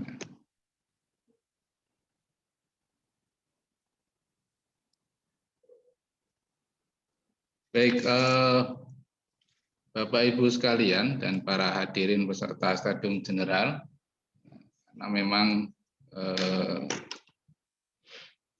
kelihatannya sudah bisa menangkap materi yang telah disampaikan oleh Profesor Dr. Haji Fathah Syukur MAG. Ini masih ada waktu mungkin 5 menit untuk satu lagi mungkin. Mas Indika. Mendengar aja saya untuk mendengar ya. Bu Fitria, ini saya tawarkan, biasanya malu-malu. Kalau ditawar mau. Monggo, Bu Fitria, monggo. Karena ini juga praktisi di pendidikan. Monggo, mumpung ada Prof. Fathah Syukur di sini. Disampaikan saja keluh-keluhannya menjadi seorang guru, monggo. Iya, justru saya kebalikan, Pak. Kalau bukan justru karena paham, justru karena belum paham. Ini, Assalamualaikum warahmatullahi wabarakatuh. Bapak Dr. Pak Profesor Fathah Syukur, nggih.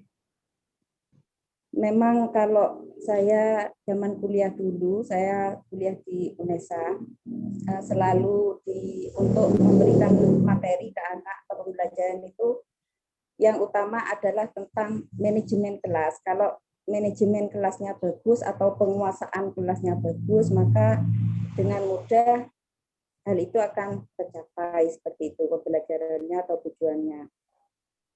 Nah, di sini di era Merdeka Belajar sendiri, kalau dilihat dari judul kan pengembangan manajemen pendidikan di era Merdeka Belajar. Era Merdeka Belajar itu yang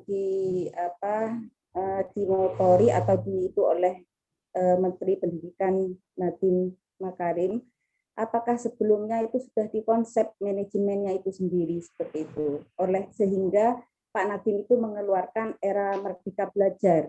Seperti misalkan guru, maksudnya di situ memang paham guru itu harus merdeka, berhak bagaimanapun caranya untuk menyampaikan ke anak. Nah, apakah di situ manajemennya sebelum membuat konsep Merdeka Belajar itu apakah sudah difikirkan, dikonsep dulu seperti itu? Karena mengingat guru itu tidak semuanya berkualitas istilahnya.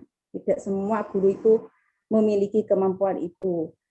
Baik siswa, guru, mulai dari sekolahnya, siswanya, gurunya. Nah, apa kira-kira yang manajemen itu sendiri, manajemennya Pak Menteri lah istilahnya untuk sehingga mengeluarkan era Merdeka Belajar seperti itu saya. Kan manajemen di situ dia mengatur tujuannya supaya mental, moral, etika anak-anak didik sekarang itu memperoleh itu mental, moral, etika. Apakah dengan Merdeka Belajar itu sudah dikonsep manajemennya sehingga itu terpenuhi, sehingga tujuan itu tercapai seperti itu, Pak? Paham ya? Bulat. Baik ya. Terima kasih Bu Fitri. Jadi tadi berkaitan dengan manajemen kelas ya, mulai dari manajemen kelas, kemudian bagaimana menerjemahkan konsep Merdeka Belajar dari Mas Menteri ini dalam ranah aplikatif mungkin Prof.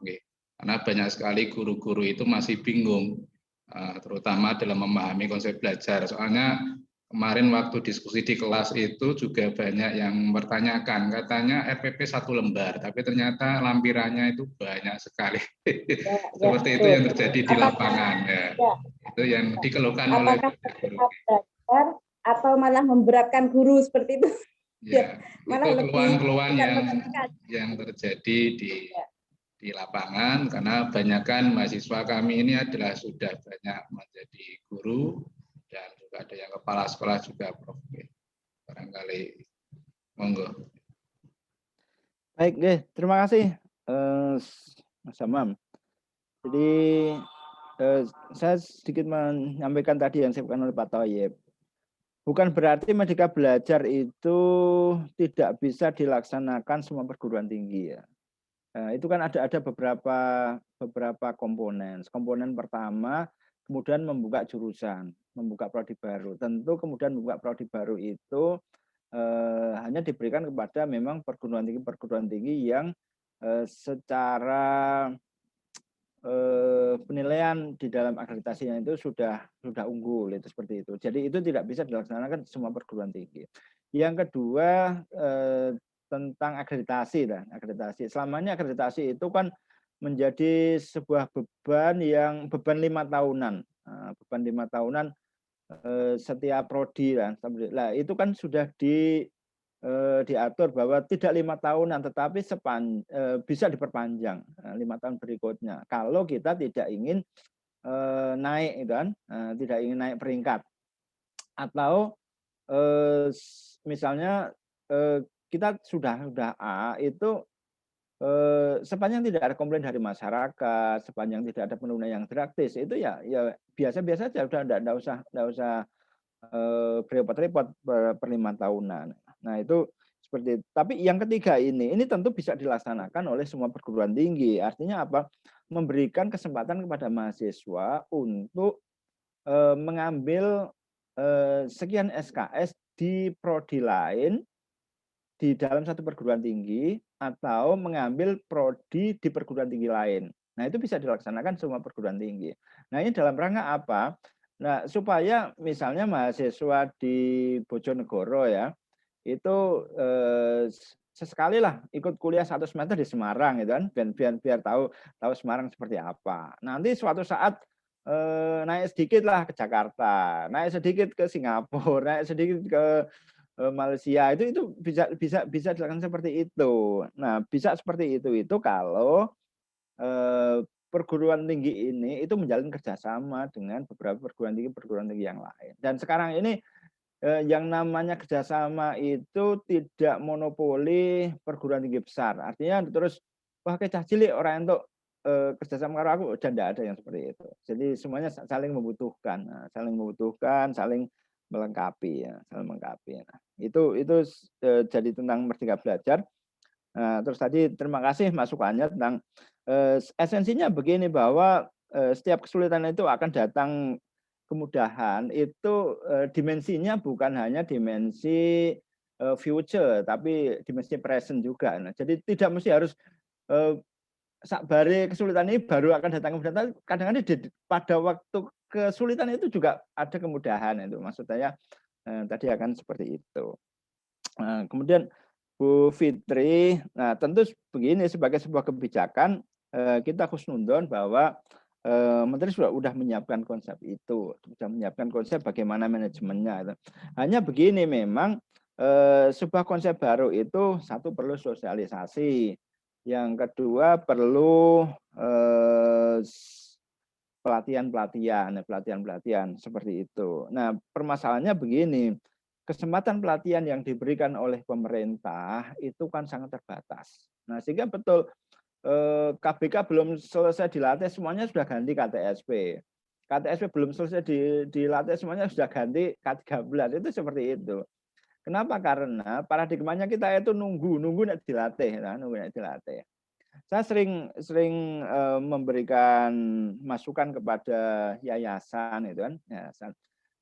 Kita itu kan lembaga pendidikan itu kan ada dana BOS itu kan, BOS. Ya walaupun BOS itu peruntukannya sudah jelas di situ, item-itemnya apa yang diperbolehkan dan tidak diperbolehkan, tetapi sebagian pengelola pendidikan mengelola BOS itu ya ini tidak benar saya sampaikan, tetapi dalam realitasnya mesti disisih-sisihke untuk bangun fisik, biasanya seperti itu. Nah, biasanya seperti itu. Padahal itu harusnya salah satu untuk pelatihan, untuk peningkatan kualitas guru. Nah, sehingga pelatihan hal yang baru itu bisa diselenggarakan gabunganlah antara satu sekolah dengan sekolah yang lain. Terus kemudian mengundang narasumber, itu akan lebih cepat. Transformasi pengetahuan, transformasi skill dari konsep-konsep yang diberikan oleh pemerintah itu akan cepat tersalurkan, tersampaikan. Tetapi kalau kita menunggu diundang, apalagi misalnya pemerintah Jawa Timur itu punya berapa ratus SMP, SMA, nah, itu tidak mungkin semuanya bisa mendapatkan kesempatan untuk dilatih.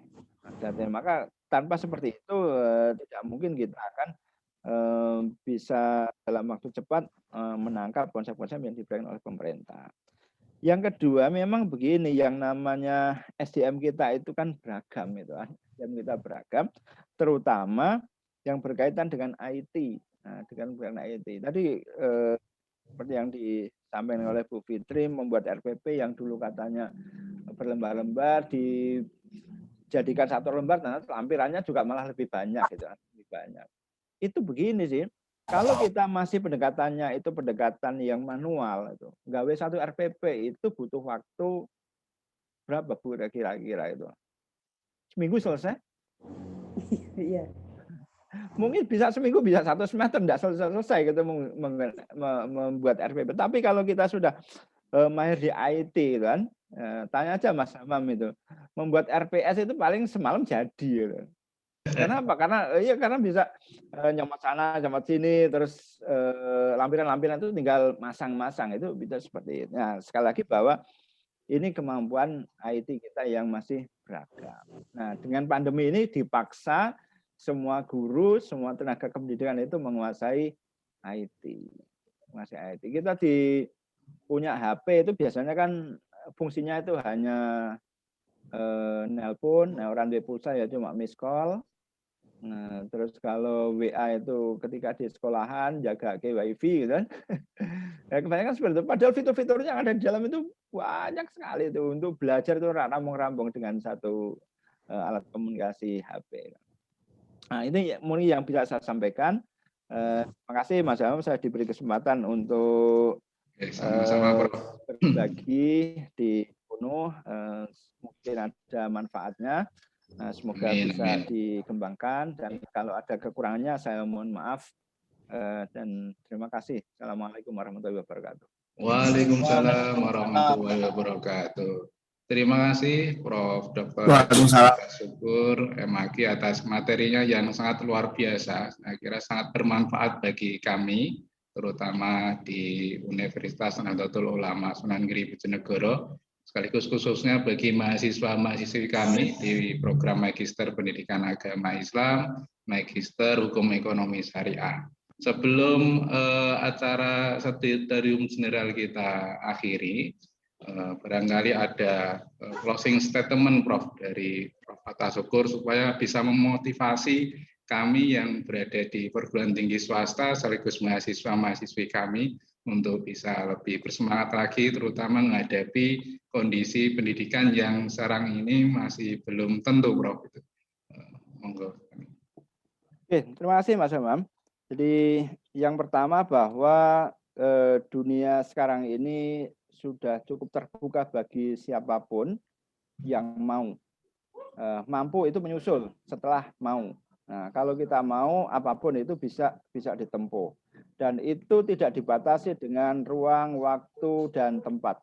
Dari manapun kita bisa belajar, dan kapanpun kita bisa belajar. Nah, ingatlah bahwa sesungguhnya manusia yang baik itu adalah manusia yang selalu berusaha untuk menjadi yang terbaik. Dan itu bisa ditempuh, bisa dilaksanakan oleh siapapun. Terima kasih. Terima kasih Prof. atas closing statement-nya. Saya secara pribadi sebagai moderator dalam membawa kegiatan acara Stadium General di Pasca Sarjana Universitas Nahdlatul Ulama Sunan Giri Bojonegoro. Pertama mengucapkan banyak terima kasih kepada narasumber Profesor Dr. Haji Fathah Syukur MAG karena telah menyempatkan waktunya di kesibukan beliau yang luar biasa.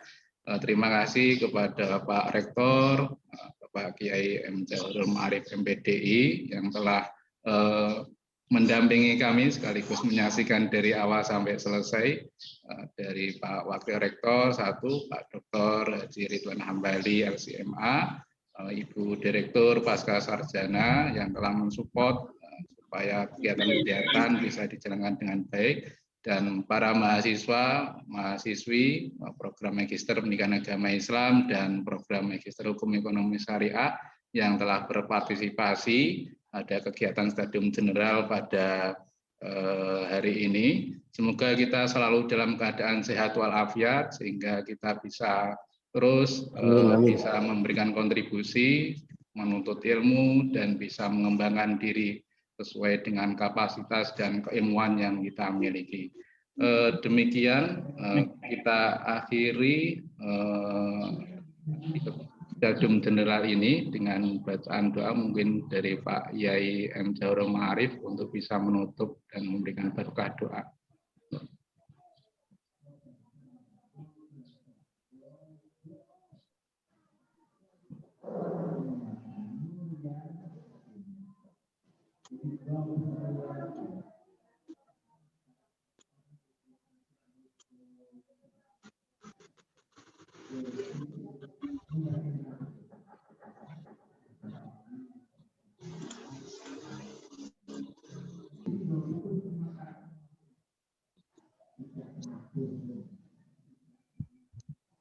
Ya, terima kasih Pak Dr. Hamam Burhanuddin, moderator, dan terima kasih juga kepada Pak Profesor Dr. Haji Fathah Syukur atas informasi-informasinya yang luar biasa terkait Merdeka Belajar. Semoga bisa kita implementasikan ya di perguruan tinggi kita dan di sekolah-sekolah di madrasah-madrasah kita.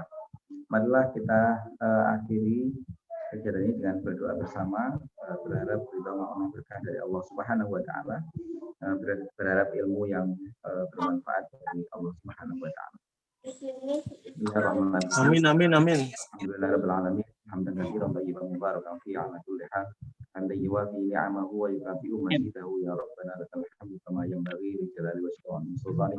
Rabbana zalamna anfusana fa in lam taghfir lana wa tarhamna lanakunanna minal khasirin. La ilaha illa anta subhanaka innana kunna minadh dhalimin. Rabbana ighfir lana wa li ikhwanina alladhina sabaquna bil iman wa la taj'al fi qulubina ghillan lil ladzina amanu rabbana innaka ra'ufur rahim. Allahumma anfa'na bima 'allamtana wa 'allimna 'uluman yanfa'una wa 'allimna 'uluman yanfa'una. Allahumma sahil umurana wa hasil maqasidana, sahil umurana wa hasil maqasidana, sahil umurana wa hasil maqasidana.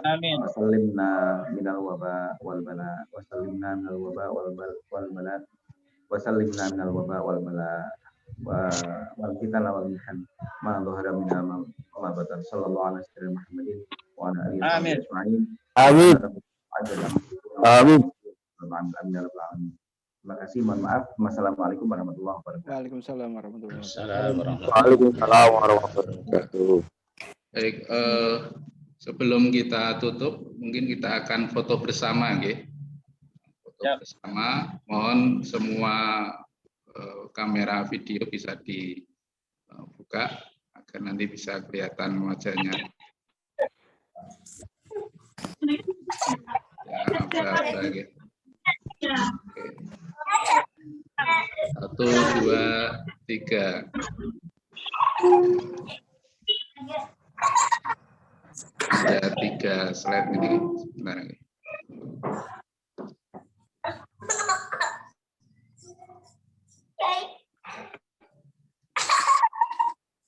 Slide kedua. Baik, 1, 2, 3.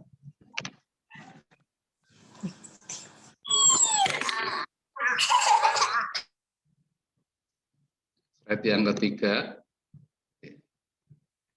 1, 2, 3.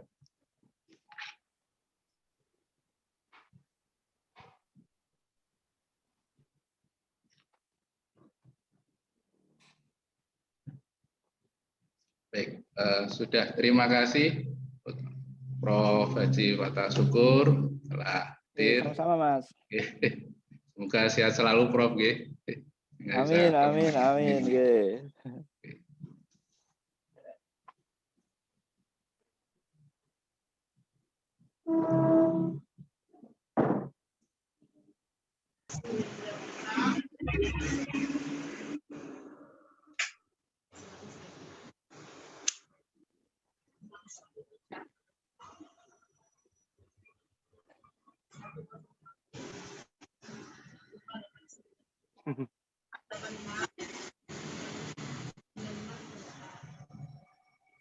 Masih Izin live Ada dulu Pak teman-teman Amam. mahasiswa, terima kasih ya.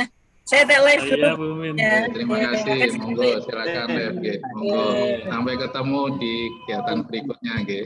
Ya, terima kasih. Ya, pamit undur. Monggo, assalamualaikum. Salam. Assalamualaikum. Farida. Halo Pak Usman. Hei, lama gak jumpa ya. Baik. Ayo kita meet apa? Pak Khalil, ya Allah. Sampai kangen saya Pak Khalil. Kita dibuka dong. Nya di mana? Pak Khalil. Halo. Kemarin sudah ketemu jenengan ya, alhamdulillah. Ya, alhamdulillah. Pak Khalil tadi kok nggak muncul ini. Saya tunggu. Oh, mana Pak Hamam? Iya, Pak Hamam. Iya, tak minta untuk komentar itu. Nggak muncul tadi. Mau ditunggu-tunggu pertanyaannya. Nah, saya izin live ya. Oke, monggo silakan. Assalamualaikum. Ada yang tanya Pak Ip, Pak Lepan. Pangapunten Pak Hamam. Saya yang tanya. Mau ditinggal ngajar hari Pak Khalil ya.